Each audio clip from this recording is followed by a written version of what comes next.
Hi everybody, Eileen Green from Market Share Communications here, and we're here for another in the series of our Meet the Experts.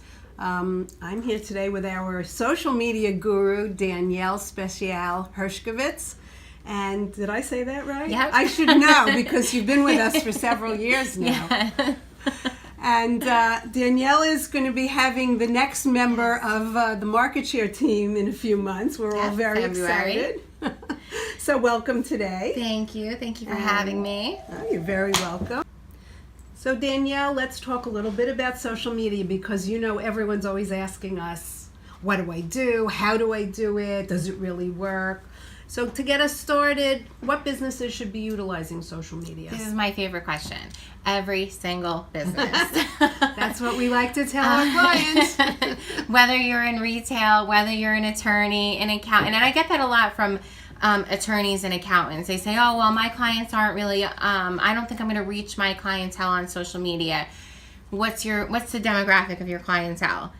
I promise you, they're on social media, whether it's Facebook or Twitter or Instagram, whatever it is. It's a great tool to use no matter what business you're in, what industry you're in, and what your goals are. Yeah, and we have found that no matter across the board, it does work for people. There's always a strategy. It's very different strategies depending on the business and the industry. I was going to say, so B2B, talk about B2B versus B2C. So, when a business is trying to acquire another business as a customer or client, it's very different when a business is trying to acquire just a single person as a customer or client. Obviously, the payoff to each is very different. When a business is doing business with another business, they're sometimes signing a $10,000, $30,000, $70,000 a year contract to do work with them, whereas a retailer is trying to get a $20 to $100 sale. Either way, both very important. But just like the reward is bigger with the business to business, when you finally acquire that customer or client, the work going into it is a lot more. So that's really, really important. I think the level of commitment and effort from whoever is doing your marketing has to be there, especially for B2B. It's very time consuming for B2B social media marketing. We utilize LinkedIn a lot for that and Facebook. But whereas B2C on Facebook, you can do an ad, or offer a coupon. Right, we've seen B2B, you really have to do a lot of kind of cold emailing, cold messaging. You have to take that time every week to scout out your connections. Who are they connected to? Who are you trying to reach? And then message them. And the content really matters in the B2B. Content matters a lot. It matters a lot for SEO. Matters a lot for so many things. But the commitment for B2B is much greater. For sure. Than B2C. The other thing to remember about video, and we've often talked about this, is that it's the second largest search engine. Definitely. So I think a lot of people think, oh, Google or Bing in some cases, even Yahoo.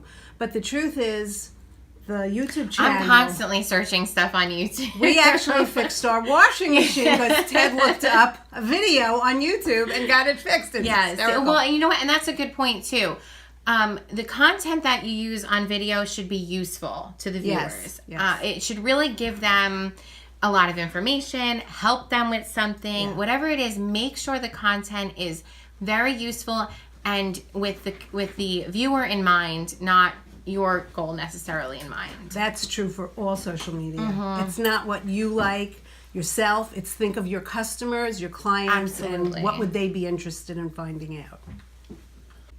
Let's talk about content because we touched on it a little bit. I know people say to us, well, I don't have enough to say, or, what do I put on there? Which social media things get which content? I think that is probably one of our most asked questions. You're right. Content is easier to come up with than people think. There's so many ways to gather content. First and foremost, I would create my own content. If you are in a business, you are an expert in your field. You know what you're talking about. You know what you're doing, whether it's a product or service that you're offering. Start with your own knowledge. Definitely start with your own knowledge. come up with statistics that you know, facts that you know, trends in the industry. Trends in the industry. What's going on currently in your business, in your industry that you feel your prospects and customers should know and would want to know. The other thing is share someone else's content. Share, you get industry magazines and everything. If you come across a different, very interesting article or blog, share it. There's no harm in that. You mentioned blogs before, so let's talk a little bit about how a blog fits into the social media. Sure. So in my opinion, blogging fits into every social media strategy, along with the video, along with using the, Facebook, LinkedIn, Twitter, Instagram, Google+, all of those. Blogging is definitely part of it. Tell us what people should be blogging about, because that's another question we always get. So, you know what? What do I blog about? I don't know what to say. Just like we touched on it with YouTube, use your own knowledge first. You're the expert. You've been in business probably for many years at this point. Whatever is going on in the industry trends, what your customers and prospects want to know is what you should be writing about. I also equate it to sort of a public diary, if you will, because blogging can be a personal an aspect of your business, but you're looking at it from a personal standpoint. Yeah. If you've been to an event, it's your take on the event.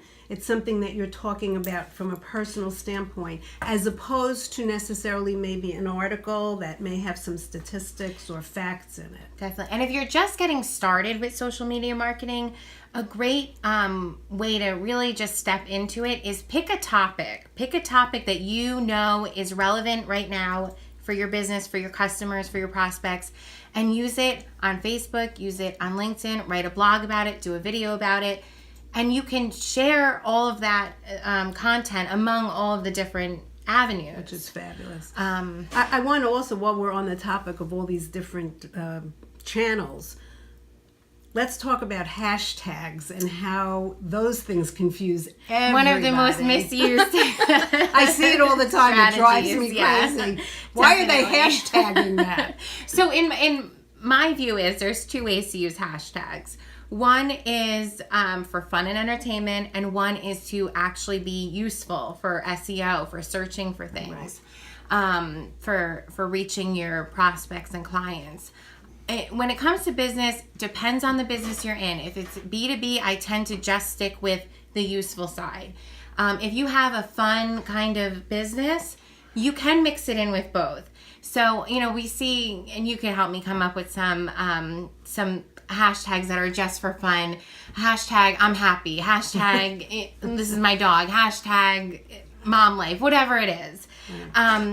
But really what you want to do is when you're creating content for your website, when you're creating content for your blog, for video, you want to use keywords. Some keywords that we use a lot is SEO, is blogging. And we would hashtag those things because when someone's looking up in the search engine about blogs or about video marketing or about social media marketing, they're more likely to be drawn to our content if we've hashtagged those terms. Perfect. So hopefully that helps everybody understand about hashtags. Let's talk a little bit about what kind of results you can expect because, again, clients are saying, well, you're doing social media and it's a few weeks and, nothing's happening. Why isn't anything happening? Yeah. So social media is just a piece of the puzzle. Right. Often people do think, let me just do social media and I'll see my sales skyrocket.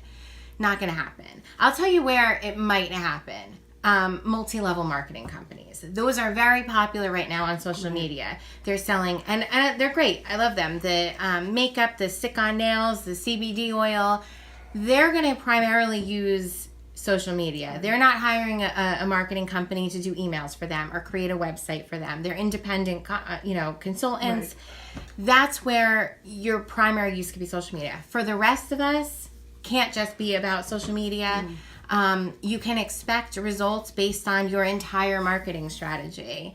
It depends how much commitment and focus and, even money that you're willing to put into the entire plan. Well, that's the other thing, too. We talked about commitment and consistency. You can't do social media once a month? No. Yeah, and especially like I mentioned in the beginning of this segment, for B2B, it's really time consuming. If you're going after a business, it's, as you know, if you're in this field, it's very difficult to get to the decision maker of another company. It takes a lot of time and effort. It takes a lot of networking. Yeah. And that's the thing. Social media is a great tool to use along with in-person networking. Absolutely. Go to networking events, everyone that you can, and as soon as you get home, go through that stack of cards and connect with those people. It was so nice to meet you at this event. It was so nice to meet you at that event. That's a jump start. Yeah. That's a jump start to get to know, see who they know, and who could potentially be your client. Right. And then for business to consumer, it's a little bit easier. It's a little less time consuming, but you still have to be committed. Yeah, absolutely.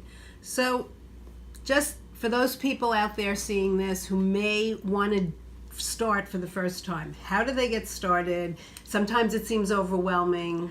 I think the first thing would be to decide how much time you have, because that's going to determine whether you need to hire outside help, you need to hire someone in-house, or you're going to be able to do it by yourself.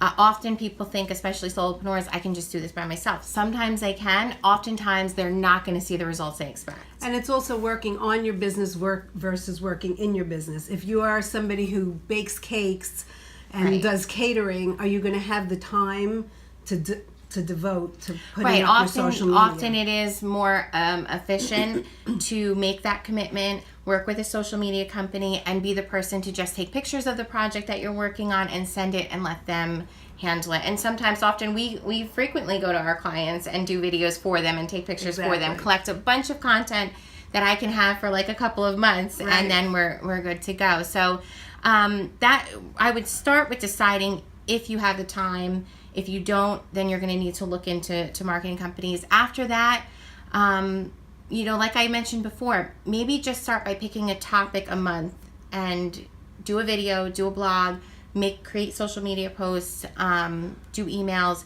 make it cohesive. We also recommend to our clients, and you know this, is putting a content calendar together. So you actually log into a calendar, what you want to do, which days you want to do it, and you make an appointment with yourself, because otherwise, as Danielle said, it can become overwhelming. And if somebody's out there and they're watching this and they say, I don't know how to start, give us a call. We can either help you get started, set it up, and then teach you how to run it yourself, or we're happy to help you with your social media plans and strategies. Yeah, there's definitely tools that we have here that help make it even more efficient. Right. So thank you so much. You're welcome. This was fun. Thank you. And for the rest of you, we'll see you soon at our next Meet the Experts. Have a great day.